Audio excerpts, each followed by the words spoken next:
नमस्कार, मैं Sandeep Tiwari. UP PCS pre exam 2025 12 तारीख को कंप्लीट हुआ। सीसैट का मैथ्स वाला मैंने हिस्सा देखा तो मुझे लगा कि आपको सोल्यूशन दे देना चाहिए। वैसे भी मैं जिन एग्जाम्स में नहीं आपको पढ़ाता हूं, जिन एग्जाम्स में मैं नहीं कनेक्टेड हूं, उन एग्जाम का भी सोल्यूशन मैं आपको प्रोवाइड कर देता हूं। और कारण उसका यही है कि जिन्होंने दिया है वो तो अपना सोल्यूशन मैच करा ले, अपना आंसर मैच करा ले। हालांकि आंसर सीट आपको मिल जाती है, तमाम अलग अलग जगहों से भी आप आंसर मैच करा लेते हैं। लेकिन जिनको आगे कुछ और पेपर्स भी देने होते हैं उनके लिए जरूरी होता है कि वर्तमान की जो कनेक्टिविटी चल रही सवालों की, जो ट्रेंड चल रहा है, उसको ऑब्जर्व करते रहें। इसलिए मुझे लगा कि इसका सोल्यूशन आपको मैं प्रोवाइड कर दूं। तो सभी लोग प्रॉपर इस सोल्यूशन को अच्छे से देखें, इसको इन्वॉल्व करें अपनी तैयारियों में। अगर आप आगे के लिए फोकस्ड हैं, यूपी के पेपर में यूपी पीसीएस से बड़ा कौन सा पेपर होता है। तो यूपी के पेपर के अगर जितने अभ्यर्थी मुझसे जुड़े हैं, मैं सबको सजेस्ट करूंगा कि पूरे सोल्यूशन को अच्छे से देख लें, सारे सवालों को। इवन मैंने कुछ रीजनिंग के भी सवाल इसमें शामिल कर दिए हैं, लेकिन आप सभी से रिक्वेस्ट है कि सब लोग अच्छे से देख लें। आप अपना विचार लास्ट में दें। यह लाइव सेशन है, इस लाइव सेशन में आप अच्छे से जुड़ जाएं, मैच करा लें अगर आपने किया है, और नहीं किया है तो भी सवालों को एक प्रैक्टिस श्रृंखला की तरह कंटिन्यू अच्छे से देख लें। आइए मैं आपको लेकर चलता हूं पहले सवाल में। आप इसको रीजनिंग कह सकते हैं, लेकिन मैं मैथ कहूंगा। 1 है, 2 है, 4 है, 8 है, 16 है, 32 है, 64 है, 96 विषम संख्या, मतलब जो ऑड टर्म्स है उसको फाइंड करना है। 1 दूना 2, 2 दूना 4, 4 दूना 8, दूना 16, दूना 32, दूना 64, दूना 128 होना चाहिए था। अगर पैटर्न के हिसाब से चलता तो 128 होता, लेकिन 96 है, तो इसलिए हम यहाँ पर बी ऑप्शन यही को राइट सोल्यूशन लगा देंगे कि यहाँ पर ऑड टर्म 96 है, विषम है, यही कंफर्म है। आप इसको हटा। अब देखिए यहाँ पर एक चीज और कनेक्ट मतलब कंफ्यूज कर सकता है। क्या? जैसे लिखा है विषम संख्या, निम्नलिखित में अगर विषम संख्याओं की बात करें तो विषम संख्या क्या है? 1 है। लेकिन यहां विषम संख्या का सेंस होता है कि इस सीरीज की विषम संख्या क्या है, इसको देखने की बात है। तो फिलहाल आपको 96 लगाना है, ठीक है? 96 इसका राइट सोल्यूशन होगा। बाकी विषम संख्या की बात करो तो विषम संख्या तो एक ही है, लेकिन इस सीरीज में विषम कौन है, पैटर्न के हिसाब से विषम कौन है, जो अपने समूह को नहीं फॉलो कर रहा है, उसके हिसाब से आपको 96 लगाना चाहिए। दूसरा डिस्ट्रीब्यूशन का सवाल है, बहुत बार ऐसे सवालों को कराया हूं, ध्यान से सुनिएगा। 3 व्यक्ति हैं ए बी सी, जिनको 529 रुपए देने हैं। इनको कैसे देना है सुनिएगा। ए और सी को जो मिलकर पैसा मिलता है वो 19/13 भाग पूर्ण करना है। मतलब जैसे एक तरह से ऐसे देखिए, ए और सी को अगर मिलेगा 19, तो टोटल की बात करा जाए ए प्लस बी प्लस सी, जो पूरा पैसा वो है 23। जैसे इसका अर्थ ही होता है कि हम 23 में 19 रुपए तो केवल और केवल किसको दे रहे हैं? ए और सी को दे रहे हैं। अब बी का हिस्सा आप समझ गए होंगे, कितना होगा? 4 होगा। बी का हिस्सा 4 होगा, क्योंकि 19 4 23 होता है। तीनों को मिलाकर अनुपातिक रूप से कितने का डिस्ट्रीब्यूशन है? 23 का। जो करेक्ट है पूरा 529 के बराबर है। अर्थात मैं लिख सकता हूं कि 23 बराबर अगर 529 है तो सबको तो कंफर्म हो ही गया होगा। एक बराबर भी 23 ही होगा ना, क्योंकि 23 का वर्ग होता है। आपको यहां पर बी को प्रोवाइड करना है, तो बी का हिस्सा हो जाएगा अनुपातिक रूप से 4। 23 चौके बताएं कितना? 92। 92 सी ऑप्शन इसका राइट सोल्यूशन आप सभी लोग पॉइंट कर लीजिएगा। सही आंसर 92 आप लोग लिख लीजिएगा। नेक्स्ट पर आइए, कंफर्म करते रहिए। किस संख्या में वही विशिष्टता है जो निम्नलिखित संख्याओं में है? जो आपको ब्रैकेट्स में नंबर दिए हैं उनमें जो योग्यता है, उसी योग्यता के आधार पर आपको इनमें से एक ऑप्शन पिक करना है। हालांकि ये भी रीजनिंग का सवाल है। मैंने जब योग्यताओं का निर्धारण किया तो मैं देख रहा हूं यहां पर जैसे कई तरह से दिमाग चलते हैं। जैसे मैं 7 5 12 9 21 देख रहा हूँ, 7 7 14 21 देख रहा हूँ, 7 6 13 8, मतलब एक गुण मुझे जो समान सब में दिख रहा है, सभी के डिजिट का सम 21 ही है। आप तीनों नंबर का देखिए, अब जिनमें डिजिट का सम 21 होगा वही इसका करेक्ट आंसर होगा। 9 9 18 9 27, ठीक है। 9 8 17 4 21 सेट है। और देखिए बाकी नहीं होंगे। 7 9 7 16 6 22, 9 7 16 9 25, केवल और केवल बी ऑप्शन है। 9 8 9 4 है, 8 9 4 है, 9 4 13 8 21 इसका राइट सोल्यूशन है, जो कि बी ऑप्शन में आपके सामने आ रहा है। करेक्ट आंसर हो गया। समझ पा रहे हैं सब लोग? यस। समुच्चय का सवाल है, समुच्चय मैंने पढ़ाया भी था, आप देखिएगा। दो समुच्चय हैं, एक ए है दूसरा बी है। के लिए ए माइनस, अब ध्यान से देखिएगा, ए माइनस बी और माइनस ए है। सॉरी, ए माइनस ए पूरा मैं लिख देता हूं, पहले आप समझ लीजिएगा सिस्टम क्या है। ए माइनस बी है।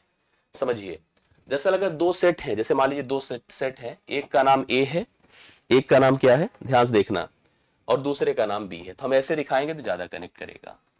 नियम ये होता है कि अगर जैसे मैं आपसे कह दूं कि ए माइनस बी मतलब जो ए में हो बी में ना हो, यही है ए माइनस बी। करेक्ट है, ए माइनस बी है, बना दिया ए माइनस बी। यस। और अगर आप कह देते बी माइनस, इसने कहा पहले ए माइनस बी करिए, कर दिया। और कितना आया बताइए, ए हिस्सा आया। कौन सा हिस्सा, जो केवल ए में है बी में नहीं है। समझ रहे हैं? अब इसको इसको भी माइनस करना है फिर से ए से, फिर से ए से। मतलब उसका कहना है कि अगर हम एक, जैसे देखिए ध्यान से, अगर मान लीजिए मेरे पास यहां पर एक सेट ए है, ध्यान से देखिएगा, ए के पास कुछ एलिमेंट्स है। अगर हम थोड़ा सा एग्जाम्पल के आधार पे चले तो आपको समझ में चीजें आएंगी। मान लीजिए मैंने लिखा 1 2 3 4, ऐसे लिख दिया मैंने। एक बी लिखा मैंने लिखा यहां पर 2 4 6 8। अभी आपको बहुत एकदम क्लियर हो जाएगा। अब मैं आपसे कहूं सबसे पहले ए माइनस बी करिए। ए माइनस बी मतलब जो ए में है बी में नहीं है, जो ए में है बी में नहीं है। तो कौन कौन ऐसा है बताएं, एक दो, अब यहां पर 2 4 चला गया है, एक और 3 है। एक और 3 ऐसा ए में है जो बी में नहीं है, इसी को ए माइनस बी कहते हैं। फिर से अगर हम ए माइनस बी करें, अर्थात जो ए में हो ए माइनस बी में ना हो, ए में हो ए माइनस बी में ना हो, तो अब ए के पास ऐसा कुछ है, ऐसा मतलब आप खुद सोच के बताइए। जैसे अगर मैं इससे इसको माइनस करूं तो आप देख रहे हैं कि 1 3 चला जाएगा, 1 3 चला जाएगा, क्या बचेगा बताएं, 2 4 बचेगा। तो 2 4 का मतलब क्या हो गया, 2 4 का मतलब अगर देखा जाए तो वह एलिमेंट हो गए, मतलब अगर इस तरह से हम काउंट करें 2 4 का मतलब वह एलिमेंट हो गए जो एलिमेंट दोनों में क्या है बताइए, कॉमन है। जैसे अगर हम इसी को बना देते और हम आपसे कहते हैं कि हमको ए में अब वो एलिमेंट्स देखने हैं जो ए में हो लेकिन ए माइनस बी में ना हो, जो ए में हो ए माइनस बी में नहीं हो, तो आप खुद देखकर सोचिए। तो यहां पर ए माइनस बी मैंने 1 3 बना दिया था, तो 1 3 अगर हम निकाल दें तो आपके पास ए में क्या बचेगा, 2 4 बचेगा। और 2 4 वही एलिमेंट है जो दोनों में कॉमन था, अर्थात इनका जो इंटरसेक्शन वाला पार्ट होगा जिसे हम आप ए इंटरसेक्शन बी कहेंगे, यह इसका सही उत्तर हो जाएगा। तो आप ए इंटरसेक्शन बी लगा सकते हैं। डी ऑप्शन अगर आपने लगाया है तो एकदम परफेक्ट है, A minus B, A minus B, A intersection B हो जाएगा। तो इसको नोट कर लीजिएगा, डी ऑप्शन है राइट सोल्यूशन है। निम्नलिखित श्रृंखलाओं की संख्याओं की श्रृंखला में लुप्त संख्या जो छूट रहा है उसको बताना है। आइए, 3 2 5 5 3 8, मैंने देखा कि 2 जुड़ा फिर 3 जुड़ा, 8 2 10 फिर 10 3 13 होना चाहिए, क्योंकि 13 2 15 15 3 18, मतलब यहाँ 2 का ऐड आएगा। ठीक है, सॉरी 3 का ऐड आएगा, क्योंकि 3 2 5 5 3 8, 8 2 10 10 3 13 होना चाहिए, पहला option right solution. 13 correct answer लगा लीजिए। 280 मीटर लंबी एक रेलगाड़ी 60 किलोमीटर प्रति घंटे की गति से चल रही है। एक रेलगाड़ी है ऐसे, और जिसकी अपनी लेंथ है, ठीक है, इसकी पूरी लेंथ है 280 मीटर और इसकी स्पीड जो है 60 किलोमीटर प्रति घंटा है। ठीक है, इस स्पीड से चल रही है। ये इसका ड्राइवर है, इसका गार्ड है। 220 मीटर लंबी सुरंग को पार करने में कितना समय लेगी। देखिए यहां पर एक सुरंग पड़ी और सुरंग की लेंथ भी कितनी थी, 220 मीटर थी। इसको पार करना है, ड्राइवर घुसा घुसा घुसा, निकला निकला निकला निकला। देखिए ड्राइवर निकला तो पार नहीं होता, पार तब होगा जब गार्ड निकलेगा। जब भी कोई रेलगाड़ी किसी सुरंग को, पुल को, खड़ी रेलगाड़ी को, दीवार को, लंबी इनको पार करती है तो पार करने में जो लगा समय होता है, दोनों की लंबाइयों का जोड़ 280 प्लस 220 बटा 280 प्लस 220 बटा रेलगाड़ी की चाल, क्योंकि सुरंग तो चलेगी नहीं, रेलगाड़ी ही चलेगी। बट एक प्रॉब्लम है, जो चाल है इसकी वो 60 किलोमीटर प्रति घंटा है, इसको हमें मीटर पर सेकंड में कन्वर्ट करना है। किलोमीटर प्रति घंटे को मीटर पर सेकंड में लाने के लिए हम 5/18 से मल्टीप्लाई करते हैं। 6 3 18, 6 धाम में 60, 10 5 50/3 होगा, तो 50/3 कर दीजिएगा, आंसर सेकंड में आएगा। ऊपर अपना 500 हो जाएगा, 500 गुणे 3 कर दीजिए, बटा 50 हो जाएगा। 10 या 30 सेकंड लगेगा रेलगाड़ी को सुरंग को पार करने में।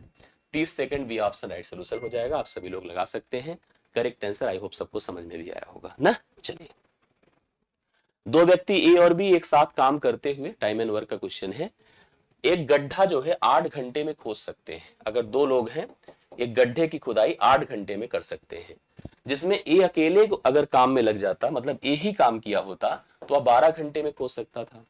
तो हमसे पूछा गया बी अकेले इस गड्ढे को कितनी देर में खोद देगा। इसका सिस्टम क्या है, इसके लिए आपको पहले गड्ढे की वैल्यू अर्थात काम की संख्या बनानी पड़ेगी, मात्रा बनानी पड़ेगी। एक ऐसी संख्या जो 8 से कटे, 12 से कटे, वो हो गई 24। 24 टोटल काम हो गया। अब इस 24 काम को अगर हमें मतलब पहले क्षमता के हिसाब से चलना है, तो क्षमताएं देखिए ए और बी की क्या है। क्षमता है 8 त्रिक 24, मतलब ए बी की क्षमता 3 है और ए की क्षमता जिसमें 2 है, क्योंकि 12 दूना 24 है ना।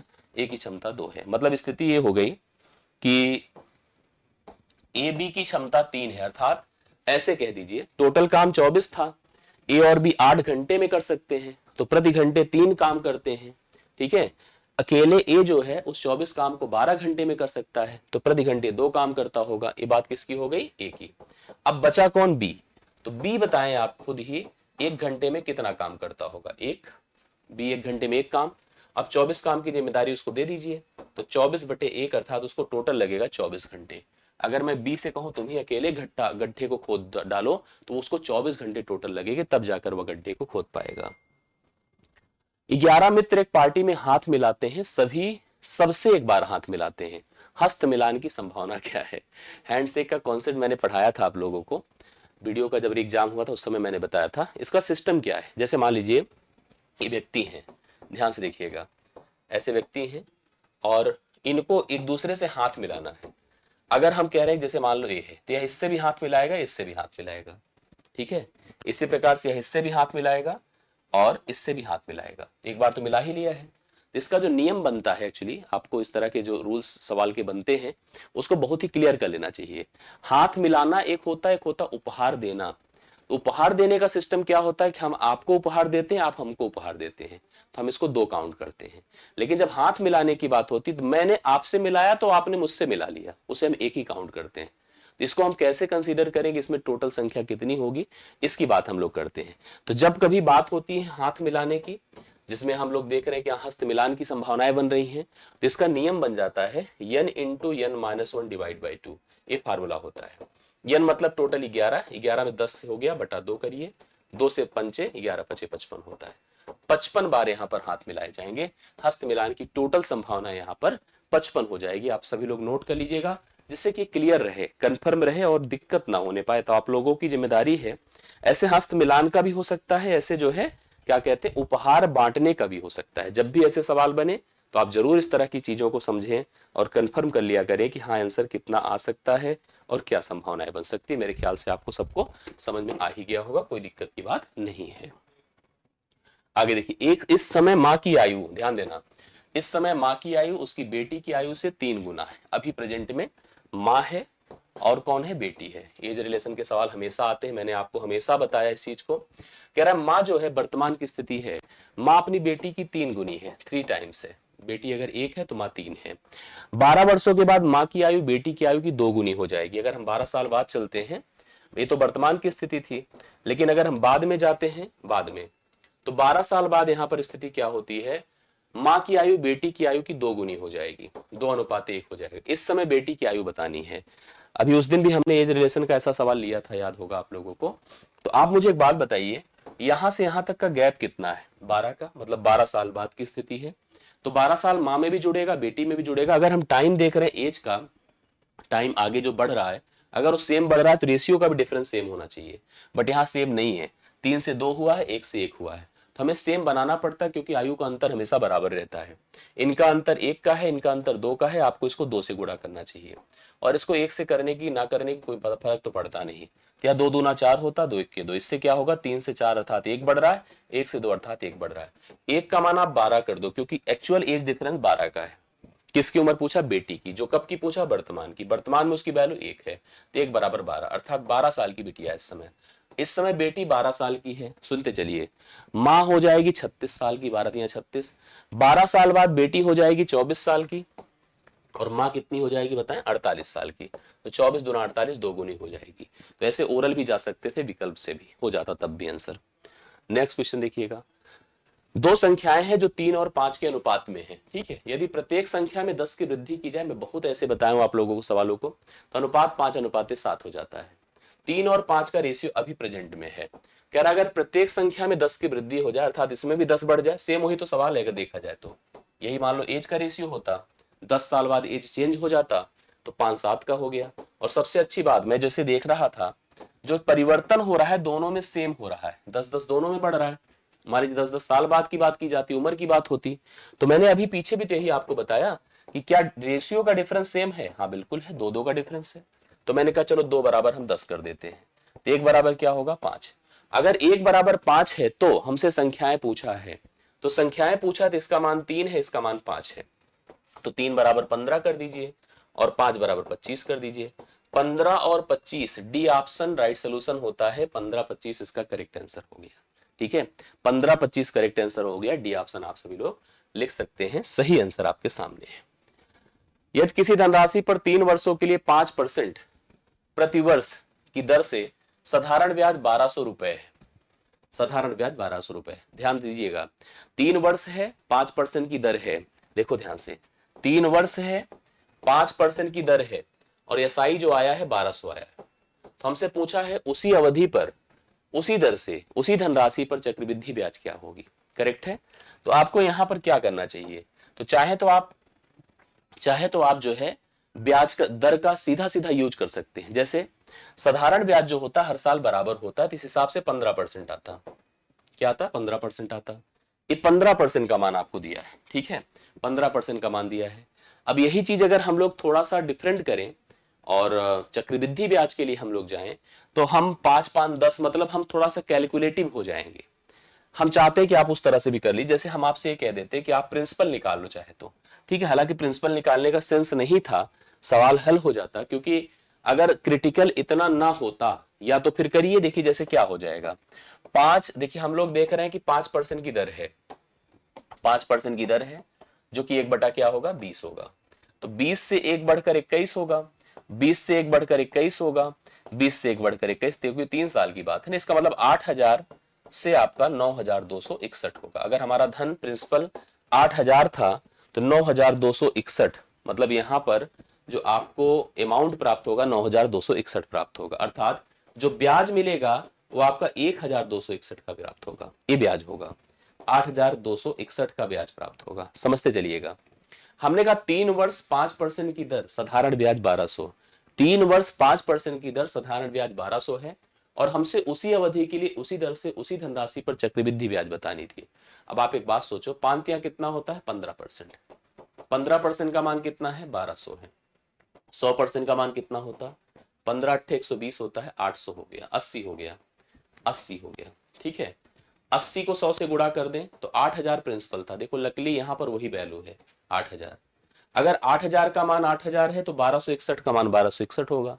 तो चक्रवृद्धि ब्याज आपका 1261 हो जाएगा, जो पहले ही ऑप्शन में आपको राइट सोल्यूशन दिया हुआ है।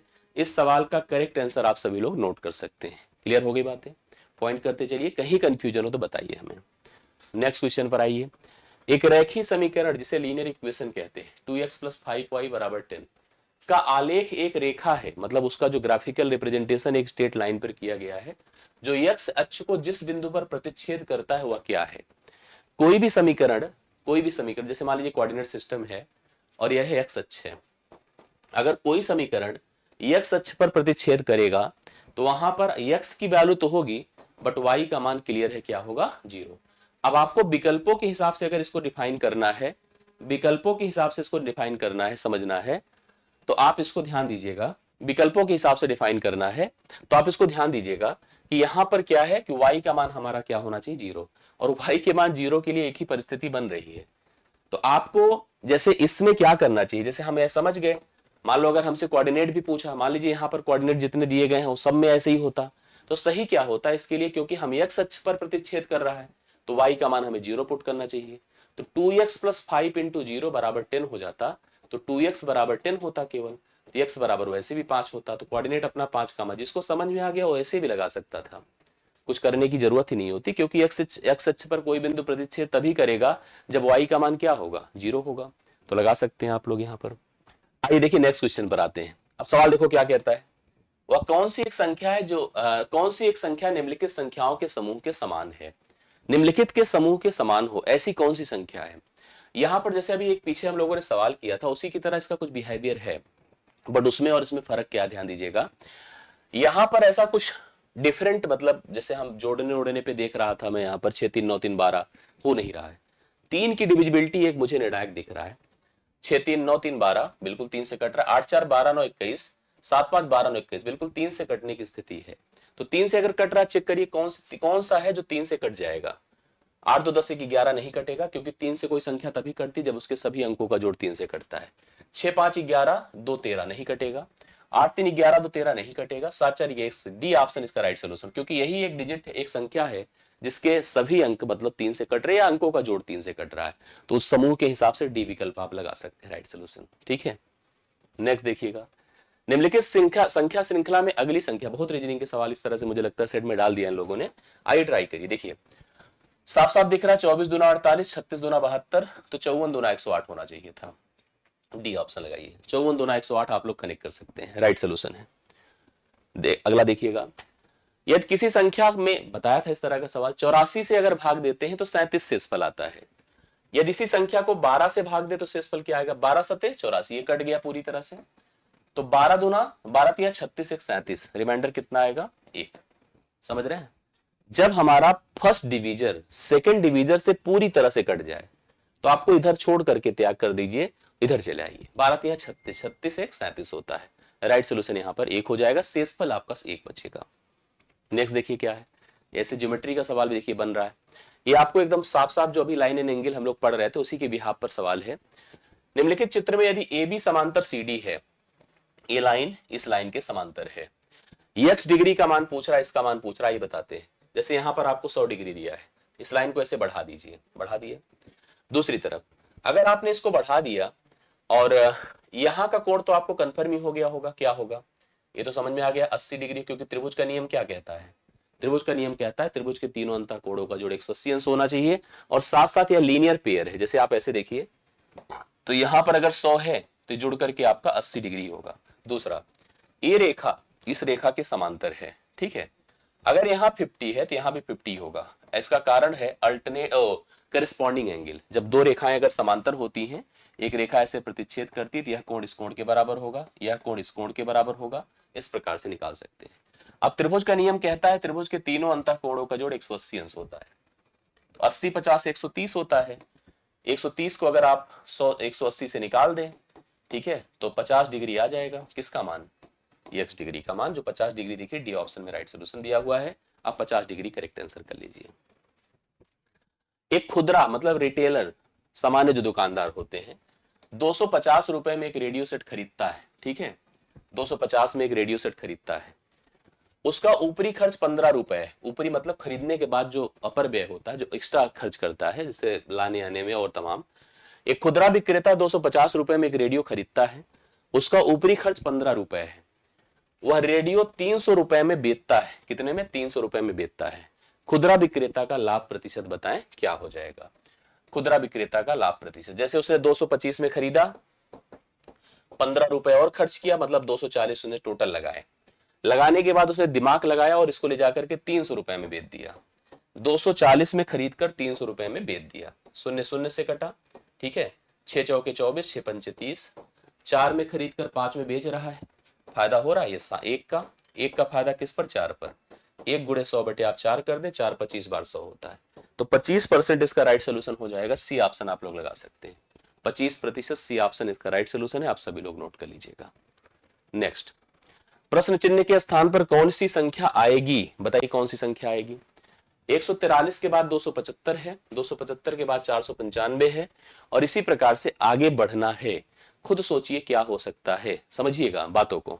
143 अगर आप देख रहे हैं तो यहां पर यह संख्या 11 से कट रही है, 3 1 4, 4 से कट जाए मतलब 11 से कटेगा, 5 2 7 यह भी कटेगा, 5 4 9 ये भी कटेगा। और एक चीज आपने नोटिस किया होगा कि जैसे 3 1 मिलकर 4 है, 5 2 मिलकर 7 है, 5 4 मिलकर 9 है, लेकिन 3 2 मिलकर 5 नहीं है, 6 3 मिलकर 9 नहीं है, यहाँ 5 1 मिलकर 6 है, और यहाँ पर 7 2 9 9 7 16 होता है, ये भी नहीं है, तो डी ऑप्शन इसका राइट सोल्यूशन 561 है, जो आपको सी ऑप्शन में दिख रहा है, 561 आप लगा सकते हैं, करेक्ट आंसर हो गया।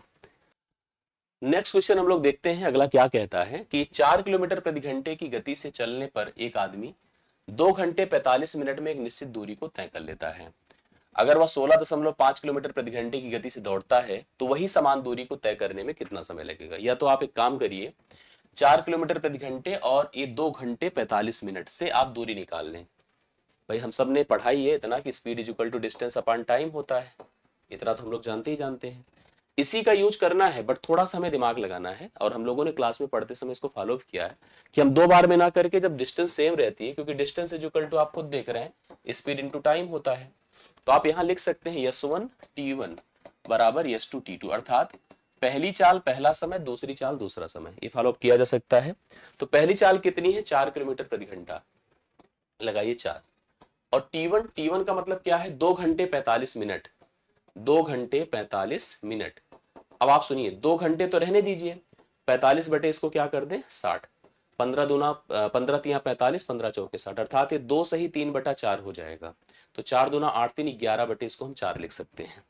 जो यहाँ पर अपना समय बनकर आ रहा है 2 घंटे 45 मिनट का मतलब हो गया कि 45 मिनट 3/4 वैसे भी होता है, 2 में जोड़ दिया तो 4 दूना 8 3 11, 11/4, अर्थात इसको हम 11/4 लिख सकते हैं। S2 अर्थात दूसरी चाल हमारी कितनी हो गई 16.5 गुणे T2 नहीं पता, यही हमको फाइंड करना है। आइए देखिए जो पॉसिबल हो, जैसे इसको तुरंत खत्म कर दीजिए, और T2 अगर निकालना है तो 11 होगा और 16.5 नीचे आ जाएगा, दशमलव यहाँ 0 बढ़ जाएगा अगर ऐसा हो रहा है तो।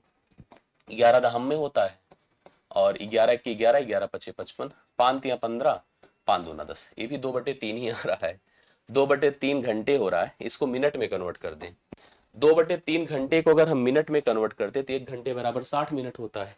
तो 2/3 को आप 60 से गुणा कर दें, 3 से 20 बार, 20 दूना क्या होता है 40 मिनट। 40 मिनट पहला ऑप्शन इसका राइट सोल्यूशन है, आप सभी लोग लगा सकते हैं। करेक्ट आंसर है 40 मिनट, लगाइए सभी लोग सही उत्तर। ठीक है, चलिए एक श्रेणी फिर से दिया है, 0-4 मैंने उस दिन करा था, अगर आप इसको चेक करना हो तो पिछली क्लास जो हमने स्टार्टिंग में लिया था अभी जो है उसमें आंसर 0 है, 4 है, 18 है, 48 है, 100 है। अगला पूछ रहा हम लोगों से क्या है, आपको दिख गया होगा यह 1 का क्यूब माइनस 1 होगा, 1 का वर्ग, ऐसे है 2 का क्यूब माइनस 2 का स्क्वायर होगा। चेक कर लीजिए 2 का क्यूब कितना होता है 8, 2 का वर्ग 4, ऐसे है 3 का क्यूब, मैंने किया था इसलिए मुझे याद है, 3 का स्क्वायर 18 होगा, 27 में से 9 निकलेगा। ये आपका 4 का क्यूब माइनस 4 स्क्वायर होगा, देखिए आएगा ऐसे 5 का क्यूब माइनस 5 का स्क्वायर होगा। ऐसे अगला जो होगा पता है 6 का क्यूब माइनस 6 का स्क्वायर होगा, मतलब 216 से हम 36 घटा दें, ये 0 11 180 आएगा, समझ रहे हैं, 180 राइट सोल्यूशन होगा।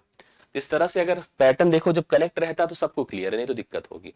ये भी सवाल हुआ है, एक वृत्त की परिधि और क्षेत्रफल संख्यात्मक रूप से समान है। मैंने बहुत मेहनत नहीं किया, सही में बताऊं आपको, मैं थोड़ा कनेक्ट नहीं था, नहीं तो मैं आपको एकदम मैच करवा देता।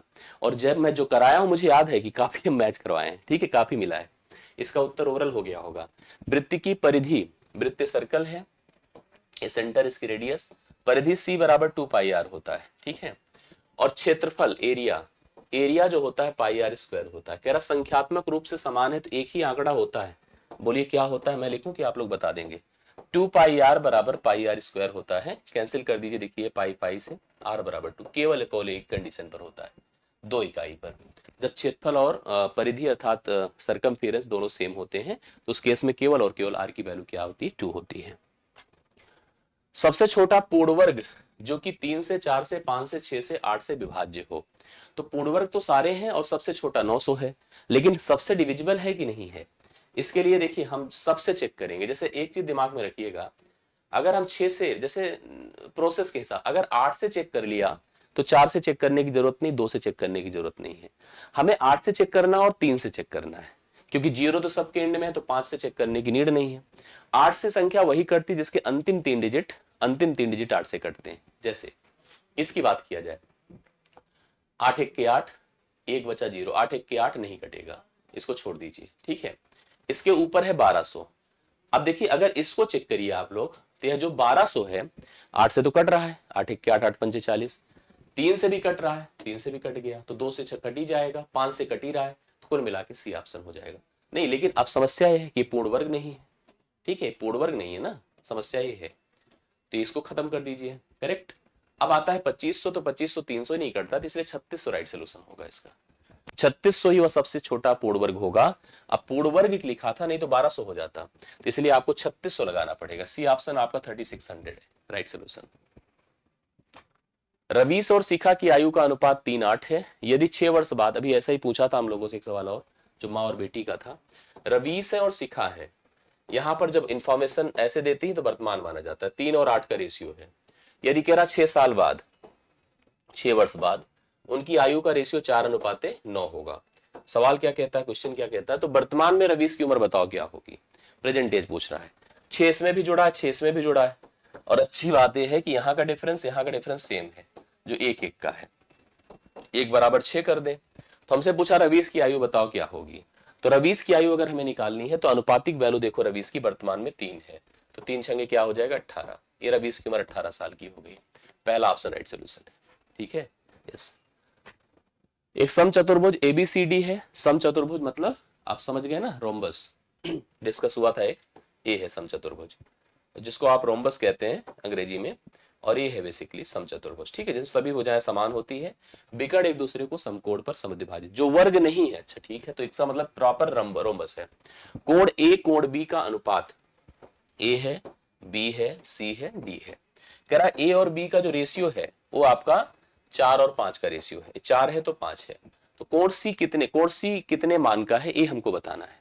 आपको मैं बता दूं जैसे क्या होता है, ये दोनों लाइंस पैरेलल होती हैं, और पैरेलल को जब कभी कोई ऐसे रेखा प्रतिच्छेद करती है तो ये जो कोण होता है ना, इस कोण के साथ को इंटीरियर होता है और इनका जोड़ 180 अंश के बराबर होता है। तो जुड़ जाएगा तो 4 4 5 9 180 होता है, 1 बराबर 20 हो जाएगा। ऐसे में यह कोण आपका 20 चौके 80 हो गया और यह कोण 20 पंचे 100 हो गया। करेक्ट है। दूसरी बात, इसी तरह से इसको भी कनेक्ट करिए, जैसे ये दो रेखाएं भी तो पैरेलल ही है, समांतरी है, ये प्रतिच्छेद करी है इसी तरह से, समझ रहे ना। तो आप ऐसे देखिए, यह भी तो एक को इंटीरियर बन जाएगा, ये को इंटीरियर बनेगा तो 80 हो जाएगा और ये बनेगा तो 100 हो जाएगा। इस हिसाब से हमसे क्या पूछा आप खुद सोच लीजिए, कोण सी हमसे पूछा जो आपके 80, यहाँ पर डी ऑप्शन राइट सोल्यूशन बन रहा है, 80 डिग्री हो जाएगा। ठीक है, आई होप समझ में सबको आया होगा।